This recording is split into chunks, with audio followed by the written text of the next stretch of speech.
Thanks for downloading this episode from Teachers Talk Radio. You can find the full schedule and listen back to all our shows at ttradio.org. Enjoy the podcast. Welcome everyone. Thanks for joining us on TTR this evening. An important conversation coming up, and welcome to Teachers Talk Radio.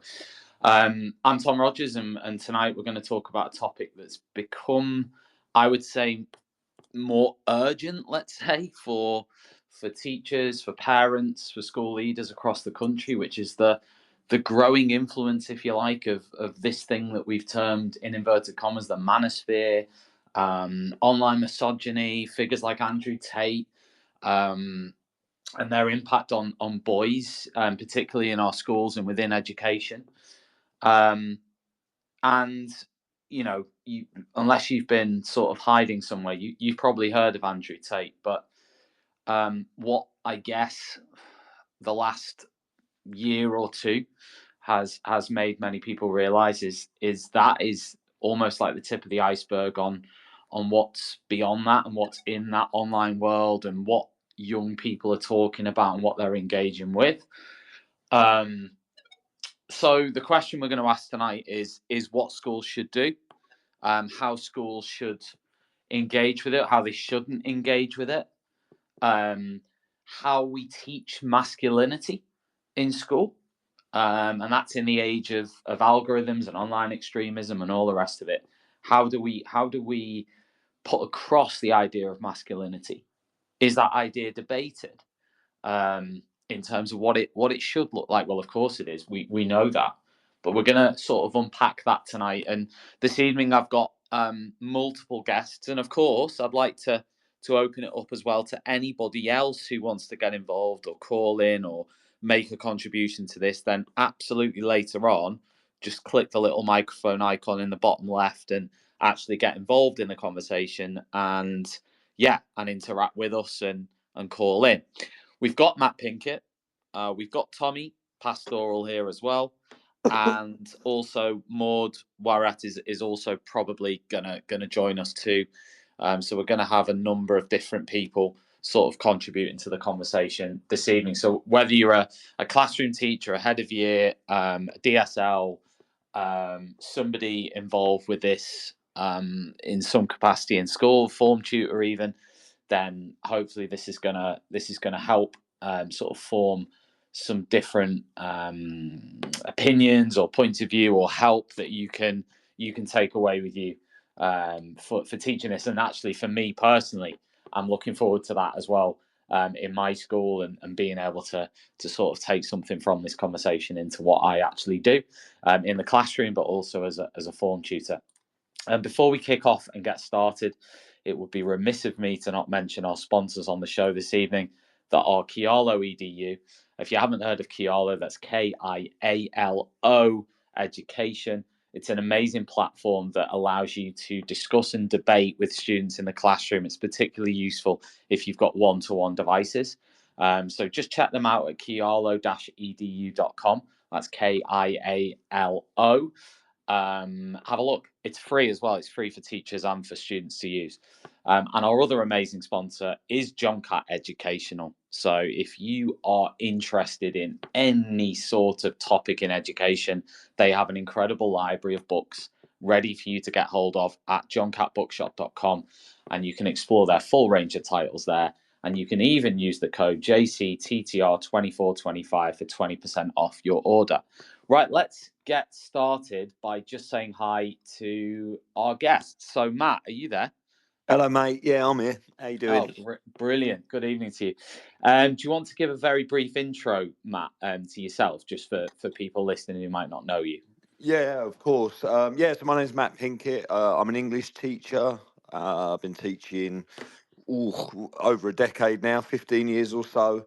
And when I'm not teaching, I'm writing, speaking, going into schools, and talking to students and staff about masculinity, all sorts of things like attainment, mental health, violence. But probably like 90% of what I do at the moment, because of Andrew Tate and all his mates, is speak to young lads and to teachers about things like misogyny, sexual harassment, and the Manosphere, incel culture. Currently writing a book on that. So yeah, that's me. Brilliant. Thanks, Matt. And Tommy as well, we've got, who actually sort of inspired this show, because Tommy wrote an article for the TES end of last year that sort of popped up again maybe a week ago. And it sort of made me think again about this topic. And obviously we've had adolescence as well on Netflix, and that's brought it to an even greater audience. So Tommy, you there? If you want to unmute yourself just in the bottom left, hopefully you can. There you go. Yeah, I'm here.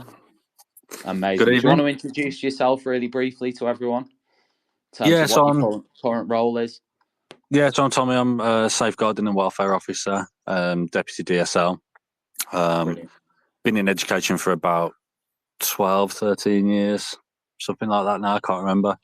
Been in safeguarding for 7 or 8 years, and just really passionate about sort of male mental health, and then that's led to kind of my involvement in this kind of stuff with, you know, the Manosphere and whatnot. So you mentioned that TES article, but I think it was 4 years ago I wrote my for the first time about incels, and it was about 6 months before the Plymouth murders, and was told that I was causing a moral panic and kind of worrying about things that we didn't need to. But obviously in the 4 years since, we've seen it come to the surface a lot more. So I think it is important work, and it's good that we can have these kind of conversations and raise awareness about these kind of things as well.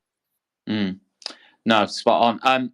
Matt, I'll come to you first. I just wanted to ask you if you could tell us what first made you feel that this topic needed urgent attention in schools. Well, that's the question. I think actually before Andrew Tate reared his ugly head, you know, I think when the first book came out, I guess Mark Roberts, who also wrote the book, we kind of became the boy guys, you know, and so originally all of my research started on stuff like classroom stuff, but then you know, you become hypersensitive to masculinity, and I was just hearing just really inappropriate stuff in schools, and just got a little bit tired really of the way that so many, or lots of boys anyway, talk about women. And obviously toxic masculinity became kind of zeitgeist, and obviously misogyny is a huge part of that. So yeah, I spend a lot of time thinking and reading about it now. Tommy, I wanted to maybe kick off with a question for you. But for teachers who aren't familiar with this phrase, the manosphere, well, first of all, what is that? And second of all, how would you describe the scale of its influence on students? And you need to unmute yourself, Tommy. So the manosphere is kind of, So the manosphere is kind of an umbrella term really for a somewhat interconnected web of forums, websites, groups, with a lot of different kind of groups and organisations and mindsets that kind of fall under that umbrella. So it's not a literal thing. It's not like a fan club. You're not going to have a look at a kid and they've got, like, you know, the login to the manosphere. It's not that. It's just kind of a kind of phrase for this. I guess it's this ideology, and as you mentioned, adolescence. You know, there's been a lot of stuff being posted about it, and a lot of people claiming that, oh, you know, the manosphere doesn't exist, but it is just that term for all of these groups, and there's so many different groups within that are all very different in terms of how they think, how they act, and I guess the danger that they pose as well. I mean, I wanted to sort of, and feel free both of you to jump in here, but why do you think that certain boys then are sort of drawn into those communities and those messages? Well, I think firstly they're targeted. You know, the algorithms are actively targeting and bombarding young boys with misogynistic content. I read of a study fairly recently in which researchers set up a YouTube account in the name of a boy, and I think on average it took 13 minutes before the recommended watches sidebar started recommending misogynistic content. So there is, you know, the, you know, they're being targeted. You know, they're looking for these people. Also, I And think. what's the Matt? Oh, Can I just ask on that? Like, what's the end goal then of that, if that makes sense? Because what we're talking about here is the vehicles to get into this thing we've, I guess, termed the Manosphere. But what's the end goal of the Manosphere?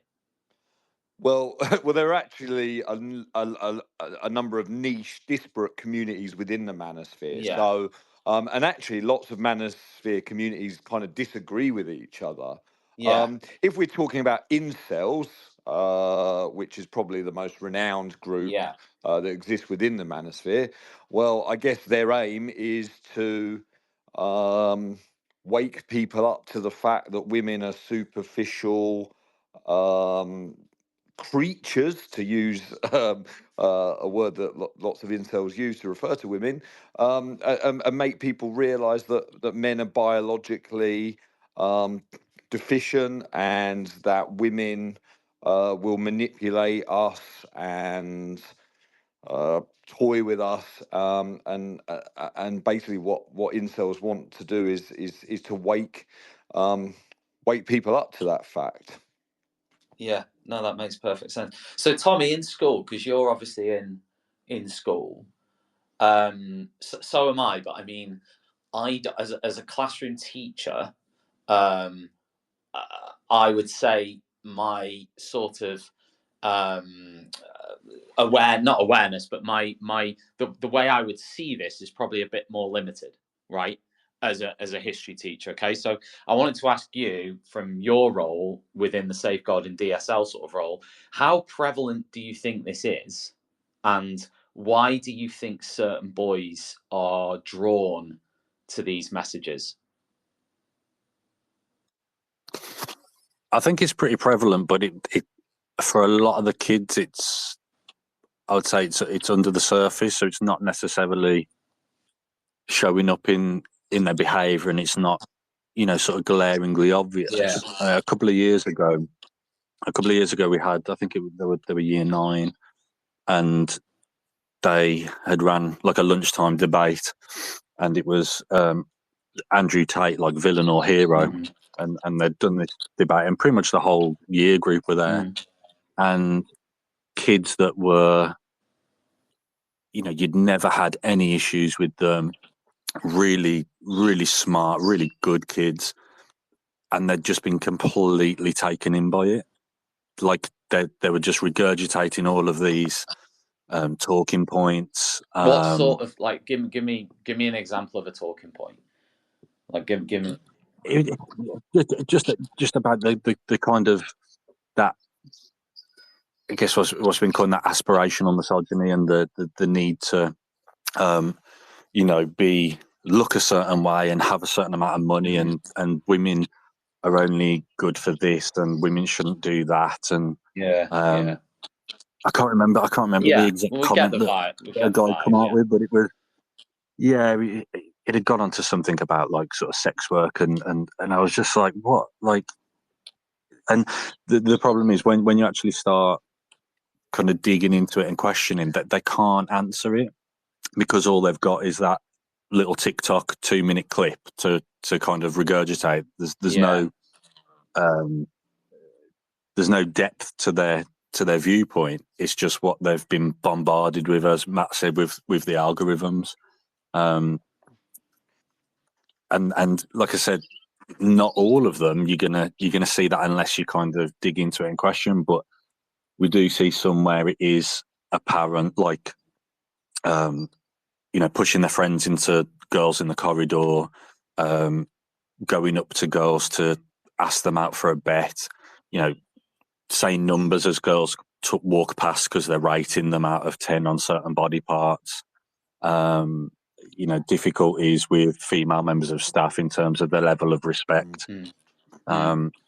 So it is showing up, but in kind of different ways depending on the kid. I mean, Matt, you jump in on this as well, but why are boys, because Tommy's just mentioned quite intelligent kids, so why do you think kids are getting drawn into this? Is there a sort of some reasons there that we can't ignore? Is there some stuff that we can't just say, oh yeah, they're misogynistic or whatever? Is there any sort of qualifier as to why they're getting drawn into this stuff? Or is it just based on silliness, if you know what I mean? So some of it will be just, it's in vogue. But also I think what's often forgotten, particularly in mainstream media discourse about a lot of the people accessing Manosphere content, is a lot of them have some quite significant mental health issues, and lots of insecurity, in a world where physical attractiveness appears to be everything, particularly for adolescents. For how you look and how you look to people that you are attracted to, or how you look to members of the opposite or even the same sex, is kind of everything. And for lots of young men who are not successful in the school realm of dating and romance, then Manosphere ideologies provide a very useful, very black and white explanation for their lack of romantic or sexual success. It's okay. Well, I've been rejected, or I've been dumped, or I can't get a girlfriend. Everyone else on YouTube, Andrew Tate's, he's sleeping with thousands of women every night, and I can't get anyone. Well, that must be because women are shallow, or that must be because 80% of women are only attracted to 20% of men. A lot of these boys feel lonely, they feel confused, they feel frustrated, they feel isolated, and the Manosphere gives them a narrative, a convenient narrative. And I guess like a sense of community as well, maybe a sense of meaning. Yeah, I mean, it's very strange because it's lots of, when I do my research and go on incel forums, there's a lot of infighting between incels, for example. I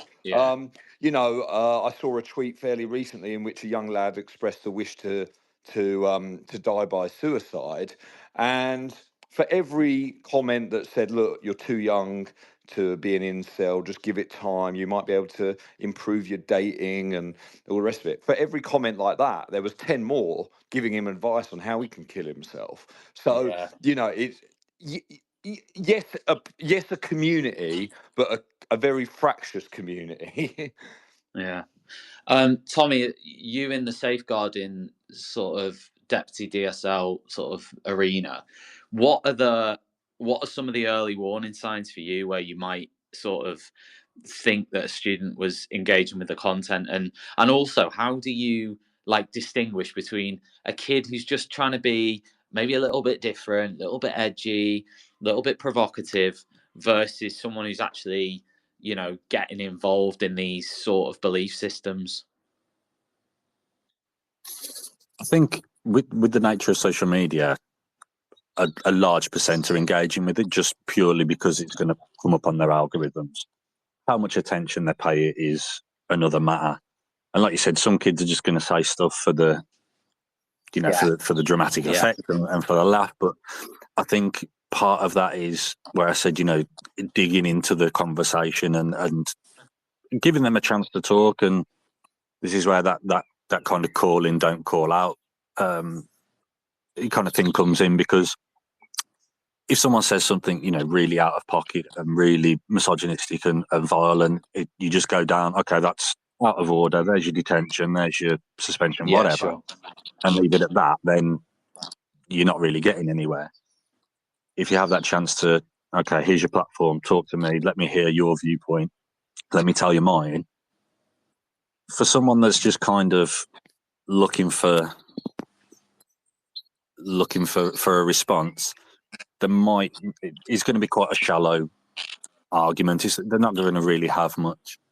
Whereas I think those that are kind of a little bit more entrenched, that are paying it a little bit more attention, they're going to be a bit more steadfast in that argument, a bit more rigid in that thinking, and not really want to come round to your viewpoint. Yeah. I mean, is there a danger that by schools sort of talking about this more, doing assemblies on this, creating, in inverted commas, an open dialogue, and sort of talking about it a lot, is there that risk of like normalizing it or making it more attractive because it's going against the authority, if that makes sense? Like it's becoming sort of. I mean, that's my key issue with the kind of attention that adolescence is getting, and they're talking about it in Parliament, and there's calls to show it in schools. For me, that's just completely unnecessary. Like, it's, what are you going to show all 4 episodes? It's 4 hours long. Like, when are you going to do that? A lot of the kids are probably going to be bored. It's really long bits of dialogue. It's just not necessary. And a lot of schools went for the kind of knee-jerk response with the rise of Andrew Tate, and were doing assemblies. And if you went on TikTok at the time, it was just full of kids filming the assemblies, or recording the sound of assemblies, of their teachers just berating Andrew Tate, saying, you don't need to listen to him, blah blah blah blah blah, and I found it hilarious, and it just played into the hands, because we're part of the matrix, aren't we? So it's just not the right tactic. So yeah, going and doing assemblies, I don't think, because there's not that follow up. You need to have that safe space to actually have that conversation and have that dialogue. Just doing a 15-minute assembly telling everybody that they're wrong isn't really going to have the impact that you want. Yeah, Matt, I wondered if you have views on that in terms of that side of things, like what things that you think schools are getting wrong with this at the moment. Is it, because it is a massive on-trend issue.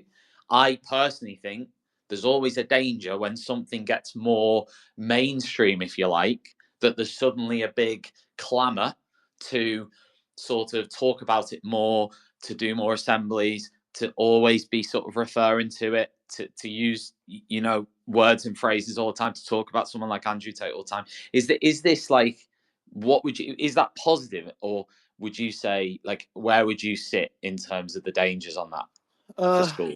Yeah, it's nuanced. I think I'm quite happy to talk to students about Andrew Tate, given how ubiquitous and kind of mainstream he is. Things like incel culture, however, that's an entirely new world.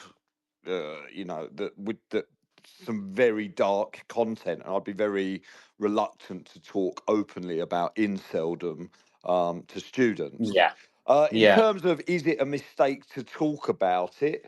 No, I echo what Tommy says, though. People like Andrew Tate and other Manosphere figures are telling young lads that society doesn't care what they think, that masculinity is outdated, that people don't care what men think and what men have to say. And so any period of instruction, and I do think assemblies can be effective if done the right way, but they do need to be followed up with, you need to set aside time to discuss the issue. When I gave a series of assemblies at my own school, every lunchtime the next day was put aside for kids who were in that assembly hall to come and discuss the issues I raised. And, we had some really interesting conversations. It's really important that we give boys the chance to discuss these things. Otherwise, we're just reinforcing what Manosphere figures are saying, that nobody wants to listen to them. So Yeah. yeah, I do think I do think it's important in terms of what a school's getting wrong. You know, I do. There's a lot of discourse, particularly around incels being like a kind of a terrorist threat, a violent threat.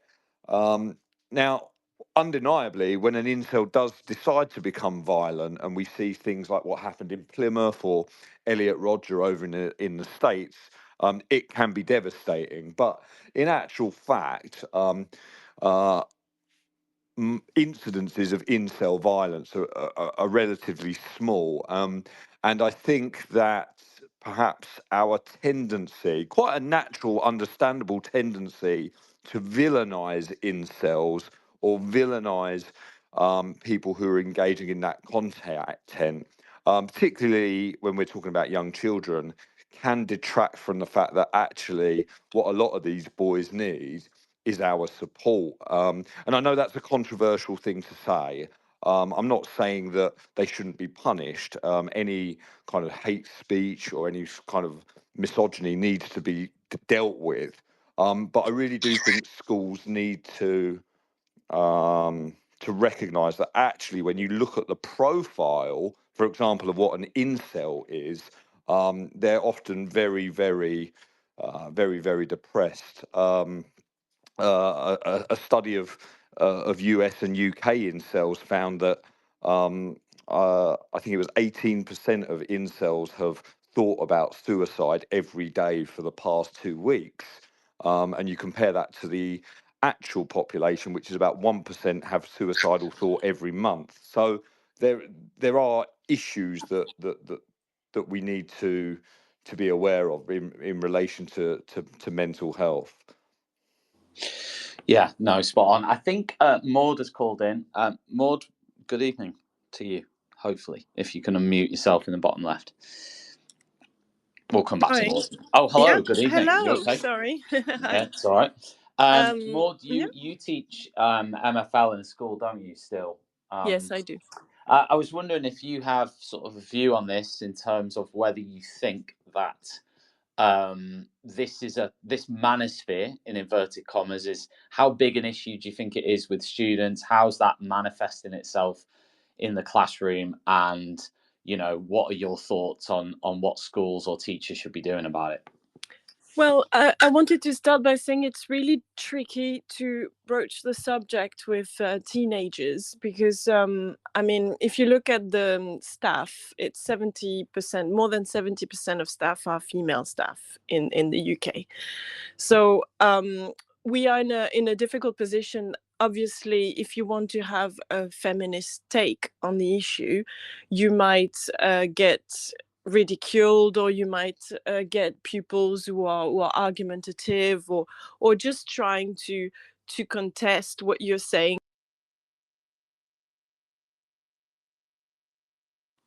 I don't know if that's Maud or me whose signal's gone, but we'll come back to Maud in a minute. Tommy, I just wanted to ask you next about the role of PSHE or RSE and where you think the curriculum might play a role in tackling those issues. Yeah, I think it's really important because, like I said, it's having those spaces to have those vulnerable conversations about these things. My only worry is a lot of schools, PSHE isn't, it's not a standalone subject. It might just be mainly done in form time, so you're relying on giving this quite big responsibility, these really difficult, delicate conversations to a form tutor that isn't really comfortable having them. So that's a wider point around, PSHE should be carried out by specialist PSHE teachers and have timetabled lessons, but that's another discussion. But that's where you can have these discussions and have those kind of sensitive conversations. And as Matt said, these kids are being told that nobody cares and nobody wants to listen to them. So that's where we need to be listening to them. I mean, do you think the curriculum currently is falling short? I mean, Matt, feel free to jump in on this as well. Do you think it needs looking at again with specific focus on this? Just to jump in, I think I heard somebody talking today about it's what's it called? Is it sex and relationships education? Yeah. I wonder how much is actually done on the relationships part, and talking to young people, particularly as they get older, about dating etiquette, how to approach somebody that you find attractive in a respectful manner, how to sustain stable relationships, how to deal with rejection. I think that I think there could probably be a bit more work done on that. I also think that there does need to be a more rigid or a more focused instruction on kind of gender, actually, and gender as a construct, and what it means to be female and male in the media world in which we live. I do think that most of the problems, most misogyny comes from boys who are just not comfortable in themselves, and what they start to do is validate themselves only in terms of the female attention they receive. And if they don't receive that female attention, then the fallout can be pretty devastating. They can react pretty badly. So there does need to be some work done. And, some people might argue it's not a teacher's job, but to really get kids just really comfortable with who they are, and to validate themselves for who they are rather than seeking external validation. I mean, I'm nearly 40 and I still haven't cracked it. So, but maybe that's where we need to focus our efforts. Well, it is an interesting point you make about dating and sort of that respect, because obviously I'm 40 now, so in my sort of university, early 20s through maybe to really my late 20s, dating was sort of, the online dating world hadn't really kicked off at that point in a major way, particularly when I was at uni. It was nightclubs. It was bars, nightclubs. It was sort of meeting people through friends and friends of friends, and it was like all that stuff. And the online world has probably, well, of course it's changed dating, but maybe it's also changed, it's maybe just made, and it must be more acute for young people in that they don't necessarily, like you've just said, I think it's a important point, is like know how to date. But they do, but the bit before the dating bit, like the bit of sort of talking to someone, approaching someone, just being confident enough or whatever. I mean, that's always been an issue. Like even in the night, that issue has always been there,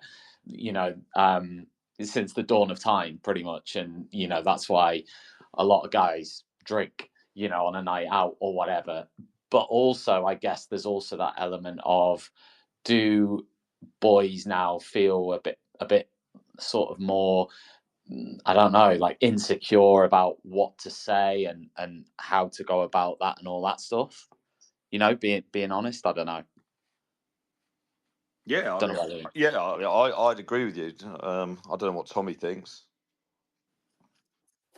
Yeah, I definitely think there's that worry of saying the wrong thing, doing the wrong thing. Am I going to be embarrassed? Because their whole lives are online. Yeah. So the thought of actually going up and sparking a conversation in person is quite alien to a lot of them. And the whole, that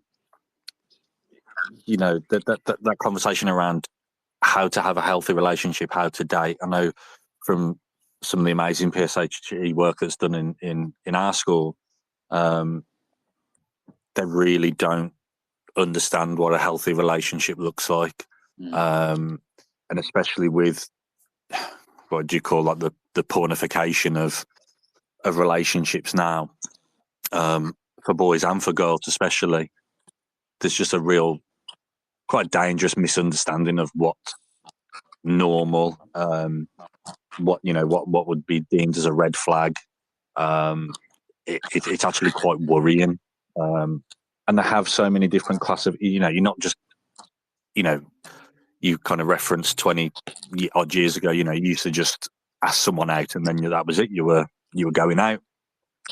Whereas now there's like 20 classifications. It's like a talking stage, then it's something else, then it's something else, and then finally you get to actually being in a relationship. And it, what's kind of normal now is, sharing locations with each other, sharing social media passwords. It's seen as just completely normal, which is quite worrying. Yeah.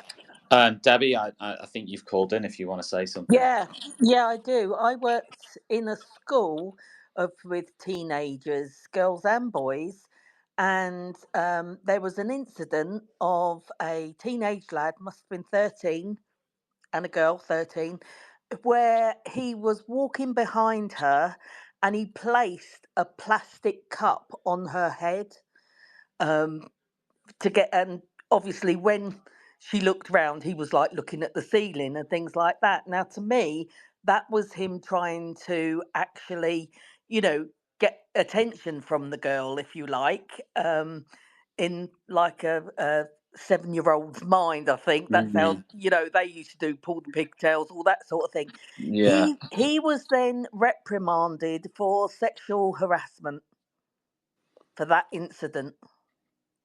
Okay.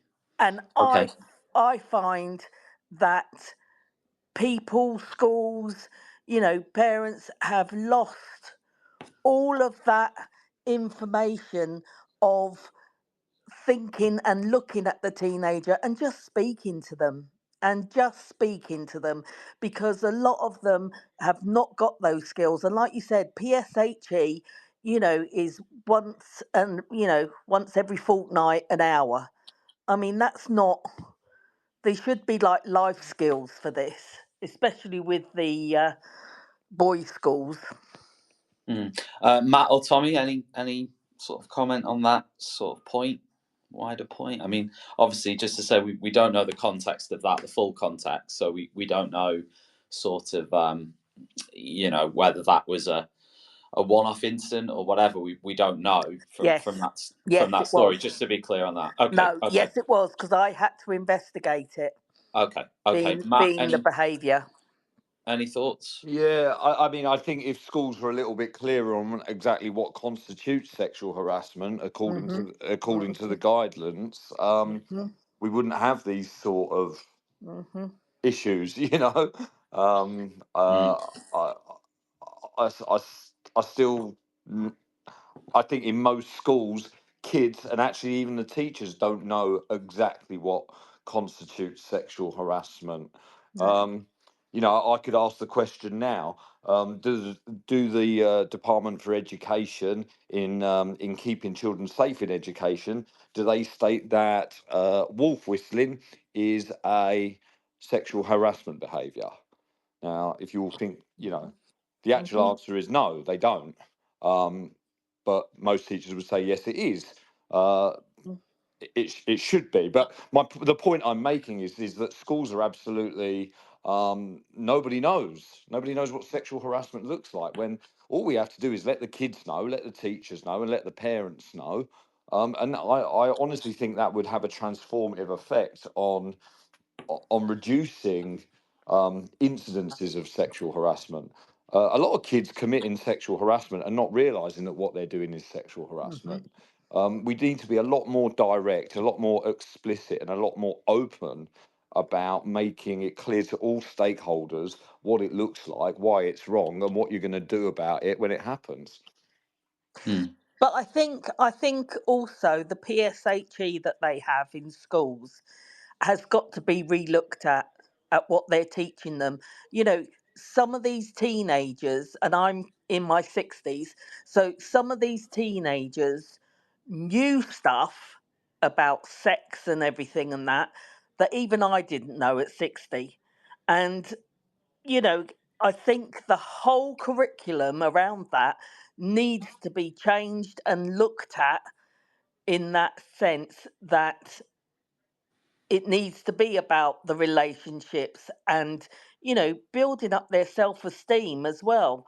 And I think this is where this incel thing comes from because they haven't got that um, self esteem to build up in any place. Youth clubs used to be a really good place back in my day where we used to meet lads and chat and everything and have common ground. But I don't know. I don't know. It's a real dangerous world, I think, for teenagers online.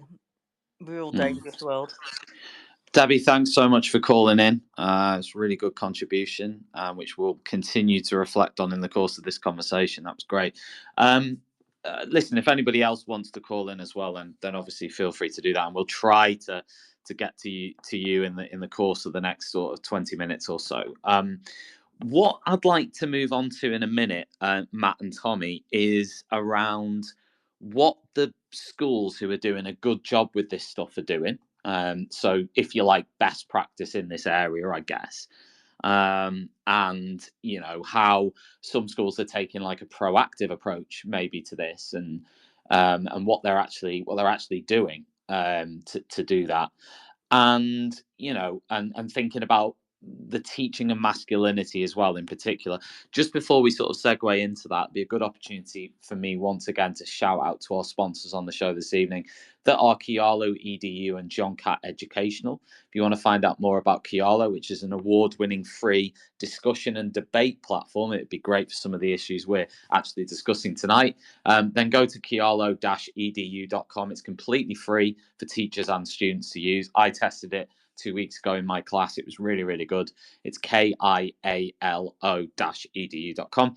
And our other sponsor is John Catt Educational, who are leading publishers of professional development books and resources. If you want to find out more about them, you can visit johncattbookshop.com and you can explore the full range of titles on the website. So, Matt, I'll start with you on this then. What are schools, do you think, doing as individual entities that you think is best practice in this area of sort of preventing this manosphere culture taking hold? I think what good practice looks like is being really clear with the students about how you're going to deal with sexual harassment. We know that 86% of girls who are sexually harassed in British secondary schools do not report it for fear of judgment or that the school won't handle it correctly. So I think there needs to be really explicit communication from teachers that any allegation of sexual harassment will be treated seriously and with sensitivity and compassion.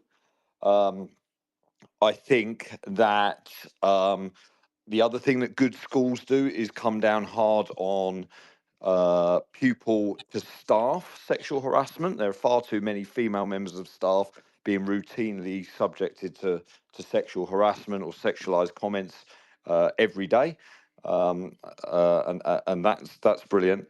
And also, I just think, a real proactive approach, Yeah. we've got to make our boys and our girls, of course, feel empowered and feel good about themselves. I do know of a few schools who have tried to implement a sexual harassment policy to go on their website, which I thought was a good idea. In both those cases, the head teacher was blocked from doing so by the Multi Academy Trust, of which they're a part, because senior executives were worried that it would draw too much negative attention to the trust by creating a sexual harassment policy, which is a shame. Yeah. I really think that, again, that could be transformative. And as Tommy said earlier, I think, schools with really solid PSHE curriculums, and as Tommy said earlier, schools where teachers are willing and have the time to discuss these issues with boys, and really listen to them, because it's only when we listen to the boys can we realise, or are we able to start to maybe break down their negative ways of thinking, and reframe their mindsets to a more positive one.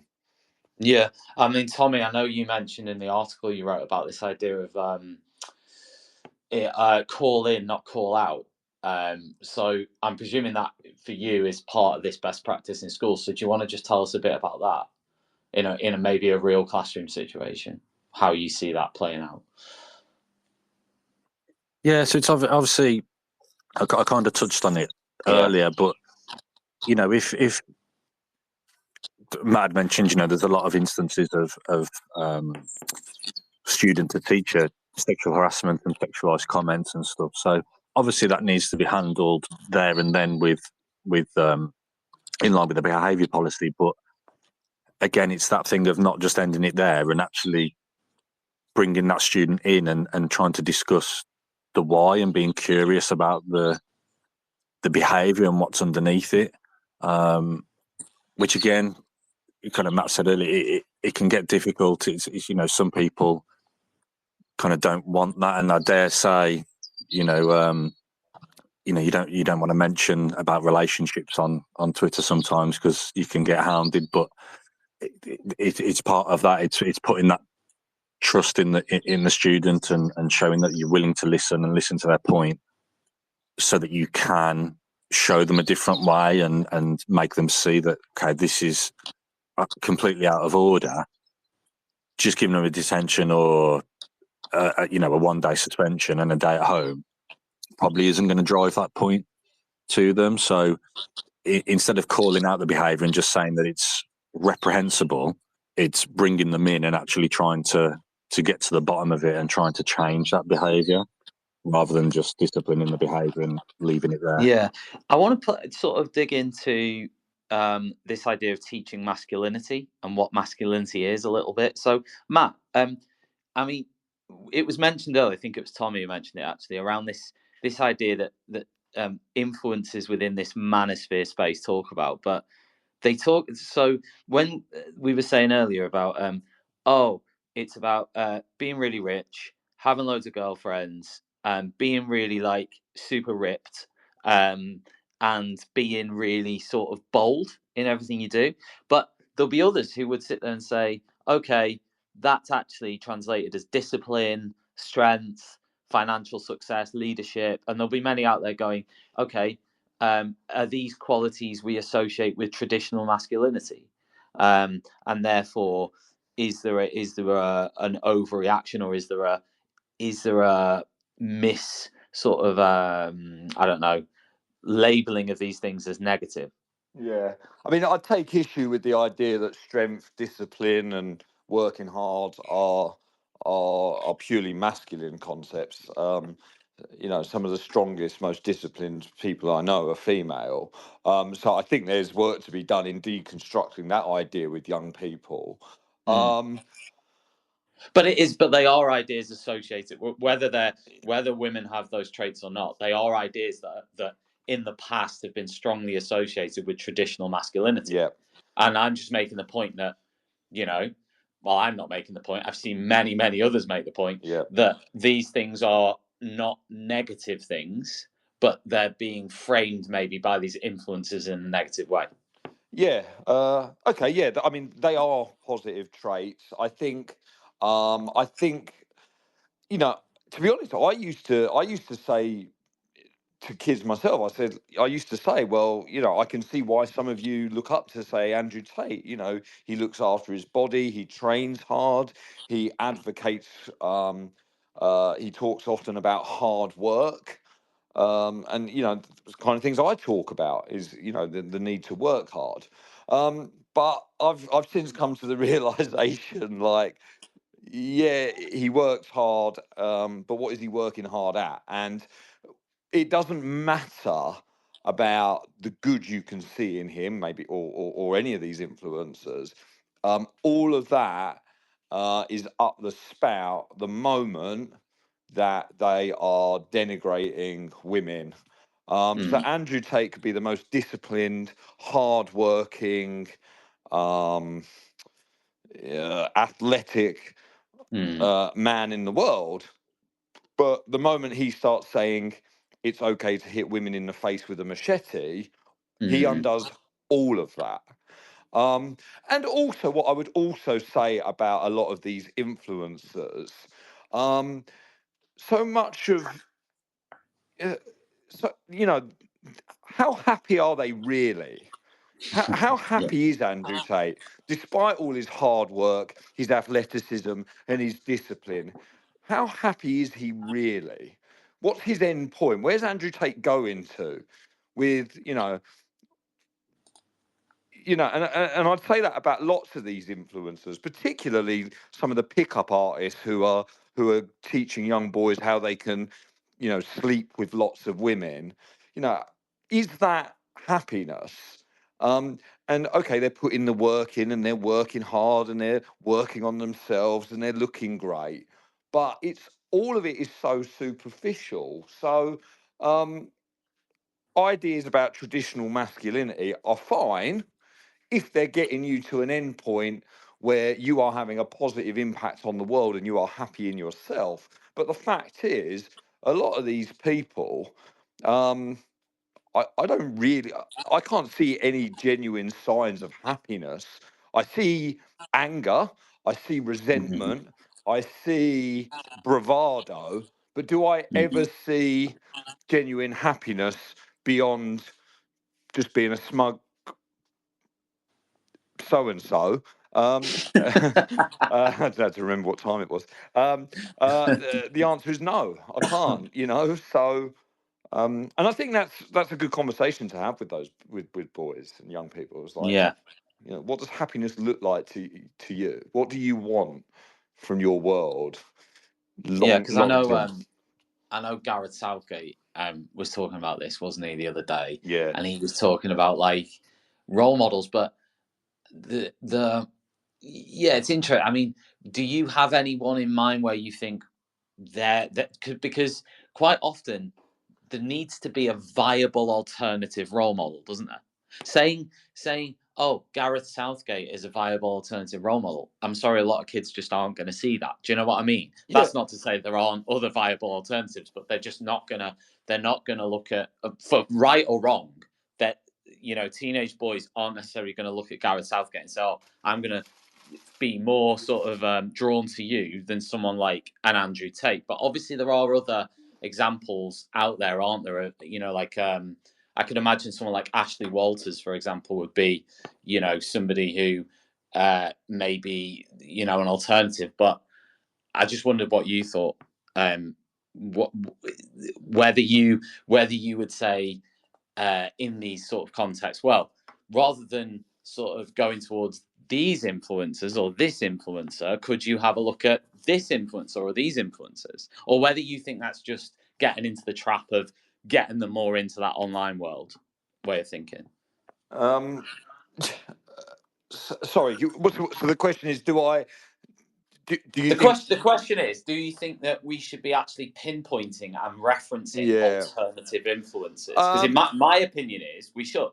My opinion actually is we should. Now that's not to say that other men might be perfect because no one is, and also you could point them in a direction that you think is positive, but as an alternative, but actually that person is undoubtedly going to have their own flaws. Particularly because the way I look at it is you want somebody who almost has some of the same, like you've just mentioned, the not positive, but you've mentioned the characteristics that someone like an Andrew Tate has, like that athleticism and all that sort of stuff and the discipline, but without that misogyny or whatever it is that he's doing. So it's almost trying to find that alternative that the kids will go, oh yeah, they're similar, but they're you know, but obviously as an adult we know that maybe the messaging is different. Does that make sense? Yeah, it does. I mean, I think that the moment teachers and parents start recommending role models to kids, we're on a hiding to nothing. The moment we Yeah. say this is who, you know, Yeah. what I tend to do in and around the school is draw attention to the boys themselves when they exhibit something that impresses me. You know, Yeah. I was in class the other day, and one of my students was a bit quiet, and I just heard another boy who, you know, they're not in the same social group. I just overheard him say, "Oh, I noticed you're a bit quiet today. Are you all right?"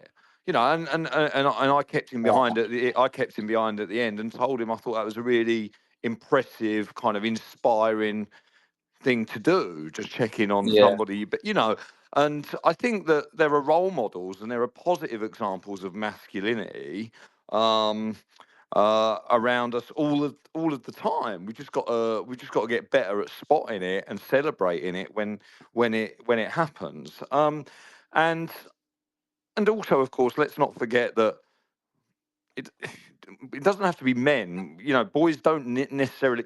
People always talk about boys needing male role models, um, which is founded on the assumption that just by virtue of having a penis between your legs, you're going to have a positive impact on a child. Some of the um, some of the some of the most troubled kids, and actually people my own age I know, are the way they are because of a negative male role model. And so, you know, we've got to celebrate the role models around us, male or female or otherwise, you know. And Yeah. yeah, it No, is tough. that's a good point. It's a tough one. Like essentially what kids want is they want someone that's like a bit cheeky, a bit naughty, you know, a bit, you know, someone that's cool. You can't have a Yeah. wholesome, you know, Well, wholesome. this is what I meant about the whole Gareth Southgate thing. You know Yeah, what I mean?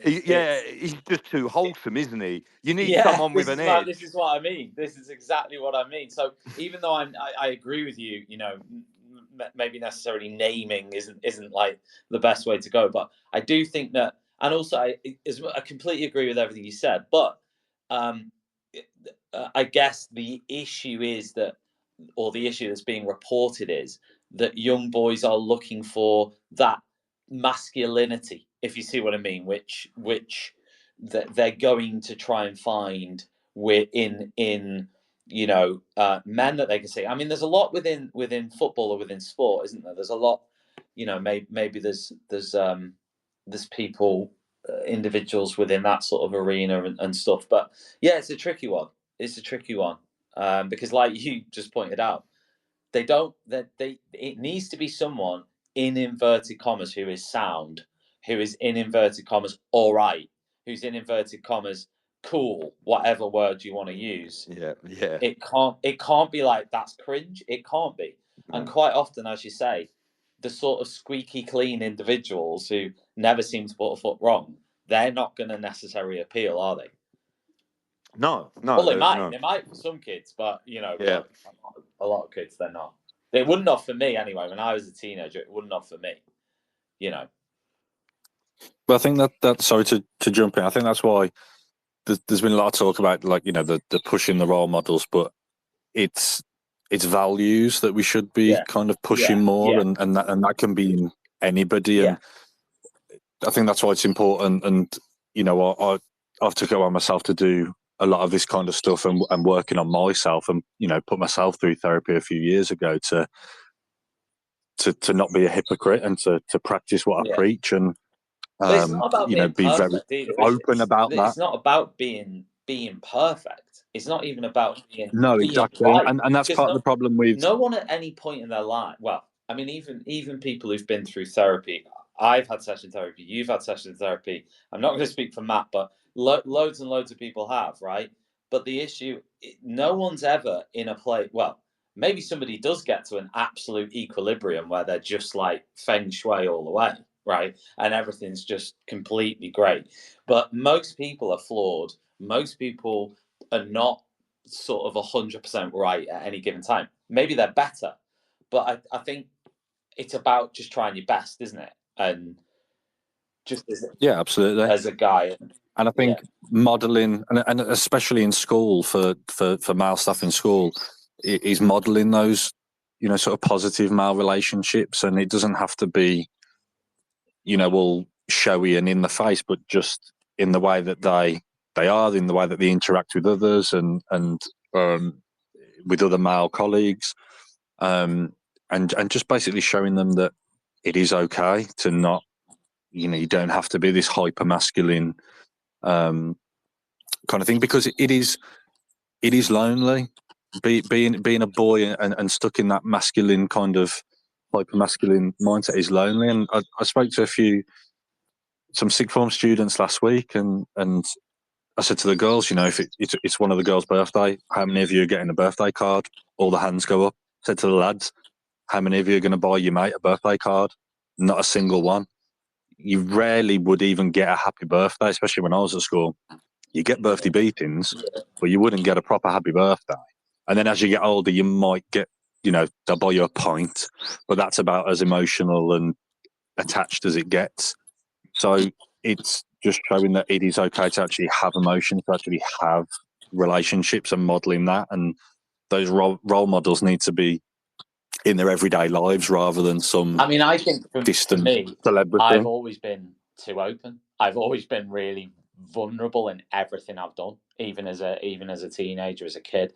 But as I've gone on, I've always sort of, you know, sort of had, and I guess the positive aspect of that for me has been I've sort of the really good mates and friends I've got now are more similar to that, if that makes sense. Like they're more similar to that, because obviously if you're like that, you then maybe warm towards those people more. So probably the best friends I've got are more similar to that, who are men. And but yeah, in terms of like, it's what's in sort of inside the average guy, like that sort of, you know, there's a lot of sort of instincts there that are difficult, I guess, to manage, and you know, can lead to mistakes. You know, you think about, I don't know, fights or whatever different element you want to pick, there's probably some internal battles going on. So again, it's like being kind to yourself in it and saying, I'm not a bad person, because and that's, I think that links into what we were saying about what happens in schools, in classrooms, in terms of you can't be sort of making a 16-year-old boy feel bad about instincts that they've got that are almost built into them, that they need to find a way to express in a better way, or they just need to talk about.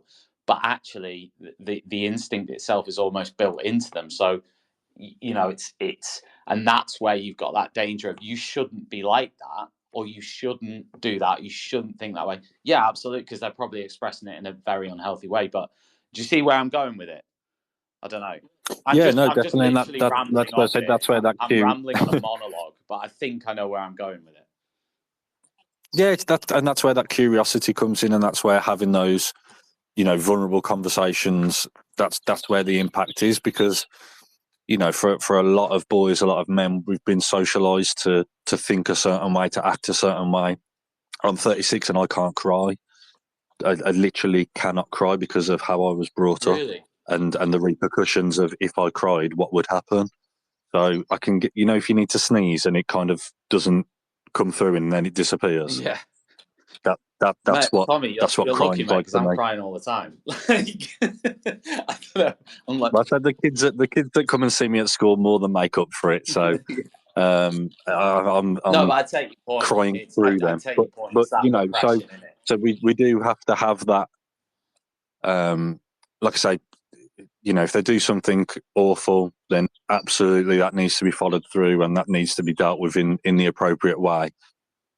but we've also got to help them as well, and have that curiosity. And I mean, again, it depends why they've done it. Pull them out of that. It completely depends on the individual, the context, and all the rest of it. But it also depends on the severity of it.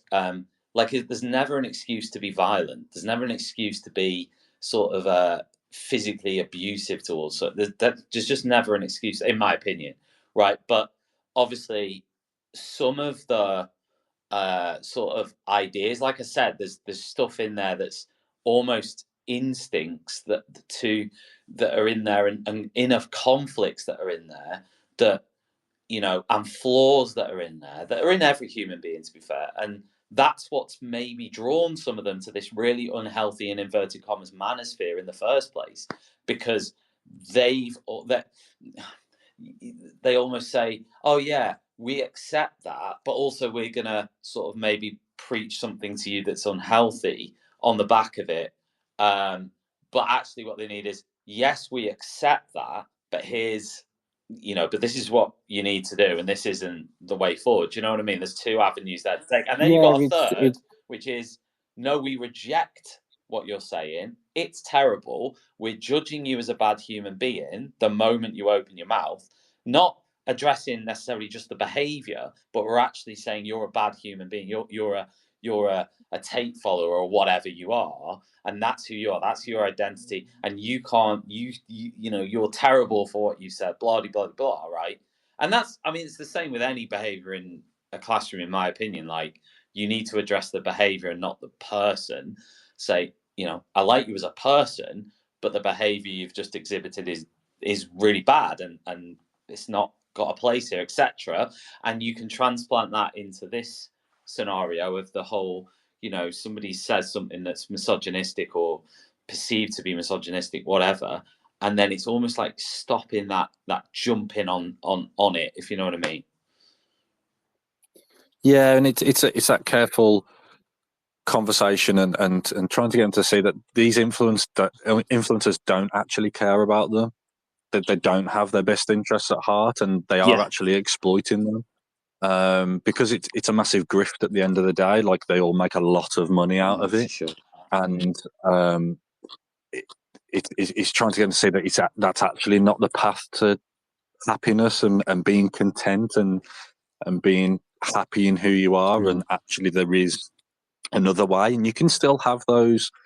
You know, it's not saying that masculinity is bad and being a man is bad, and you can still have, and you know, that's what I talk about. Like, you know, I'll go and play football in the week, and I'm from a very working class background, and I could be as manly as anybody, but then my role is incredibly a caring role, a nurturing role. I spend all day sat listening to kids, you know, dumping all their troubles on me.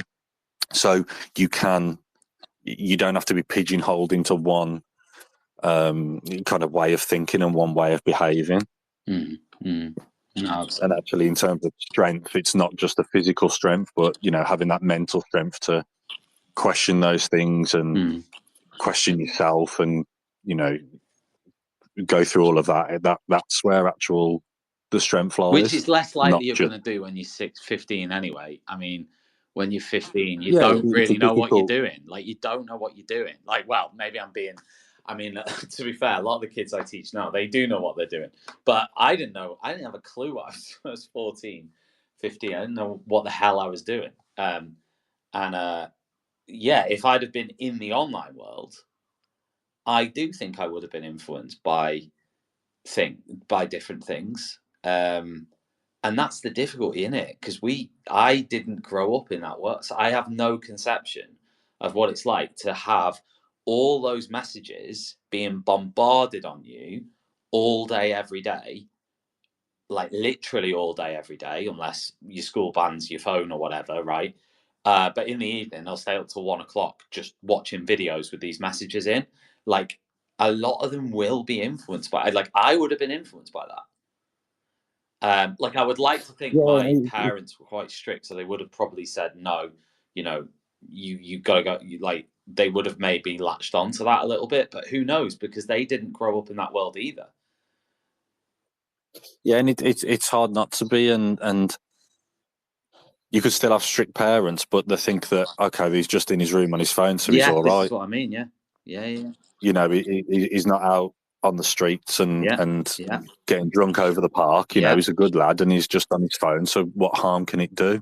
Sure. And that's part of the worry as well. And in terms of, you know, parents and actually connecting with their kids and knowing what they're doing and spending time with them rather than, you know, sticking a device in their hand and just letting them go nuts. Yeah, and sure. We've done a very good job over the last few years of, you know, protecting kids physically in the open world, but then just given an open invitation to every stranger in the world to enter their bedroom through their phone. A final question, guys, because we've sort of run out of time now. So a final question for both of you, and thank you so much for your contributions. Is there anything you wish that more educators understood about this issue of the manosphere and the various tracts of it? Matt, I don't know if you want to sort of kick off with that final question, final thoughts. I mean, it's not just educators, really. It's anybody who is engaging with the topic as it's being discussed in the mainstream media. And I think we really need to move away from this caricature of incels as a group of kind of like either they're presented as figures of fun, which I think is problematic in itself. You know, they're the objects of scorn and derision, or and also this idea that all incels are these kind of openly violent sexual deviants. Of course, there are some that will be like that, but a lot of them, I think, are quite mentally ill. Certainly, that's what the research is bearing out. And I do think that certainly in a profession where our job is to look after kids, I think that seeing the boys who are seduced by the manosphere as victims, in the same way that we also tend to view them as perpetrators, could be quite useful in reducing any negative impact that their early forays into the manosphere might have later on in life. So yeah, I think we need to look at the more nuanced picture. And that makes sense. So yeah. That makes sense. And Tommy, any final thoughts on this in terms of what you think educators should know at this point? I think it's pretty much the same as what Matt said. I think it's good to have an awareness, and obviously I've got a workshop of sorts I've shared with a lot of schools now that kind of just goes through these different groups and what to do. So I'm not going to say don't have an awareness of them, but also, especially with this Netflix program, we're running the risk of a sort of moral panic territory. And when that happens, mistakes happen. So I've seen quite a few things going around Twitter, Facebook, LinkedIn about like the emojis and stuff that were referenced that I'm not sure are actually legit from the time I've spent on incel forums and stuff. I don't know if Matt's seen the same, but so glad you said I've not seen a lot of them. I've not seen pretty much any of them really, and I don't know if it was creative license or people just jumping on the bandwagon to try and get their stuff going viral. But we do run the risk of sort of moral panic territory and getting things wrong. What do you mean by the emoji thing? Sorry, because I'll be honest, I haven't seen adolescence yet. So okay, so there's kind of some emojis that are referenced in terms of kind of incel language and phrases and ideology, and then there's quite a few posts that are popping up with a lot more and what they supposedly mean and represent. But I've not seen them used anywhere. And I know I can't remember the guy's name, but there's somebody else that I saw on LinkedIn that I spent a lot of time kind of researching this stuff and works in radicalisation and stuff, and hasn't seen it either. So I echo that. Yeah. I've seen all over LinkedIn people posting about all these emojis and creating a guide for teachers, but I've not seen them anywhere. And I've been on lots of forums. You know, I've not seen them anywhere. Yeah. So I think for staff, it's being conscious of where you're getting your information from, and not like kind of jumping the gun and going for those knee-jerk reactions, like, oh, they've used a kidney bean emoji, so now we've got to get on to prevent because they're an incel, and just being mindful of where they're getting their information from, and doing their due diligence of stuff. And again, as Matt said, looking at these people as, yes, a perpetrator if they've done something wrong, but also looking at the behaviour behind that, and kind of what's guiding that, because a lot of them, it's going to be very low self-esteem and issues, and how can we build them back up so they're not going to behave like that in future. Guys, thank you so much for your time this evening. It's been a really, really good conversation. So this will be available as a podcast. So if you don't already follow Teachers Talk Radio on Spotify or Apple Podcasts or anywhere where you get your podcasts, give us a follow, like and subscribe. And if you've missed some of this conversation, obviously, and you think it's worthwhile for someone else to listen to, then obviously share it on. Certainly was for me anyway. So thank you, Matt, and thank you, Tommy. In about 13 minutes, Ray and Leanne will be on TTR talking about what teachers shouldn't have to do, which I think will be fun. So that starts in about 13 minutes. So thanks everyone for tuning in, all the people who've stayed with us throughout, and I'll be back next week at the usual time. So thanks everyone, and good night. Cheers, Tom. Appreciate it. Yeah, night everyone. You've been listening to Teachers Talk Radio. Tune in live and listen back at ttradio.org. We look forward to hearing from you next time on Teachers Talk Radio.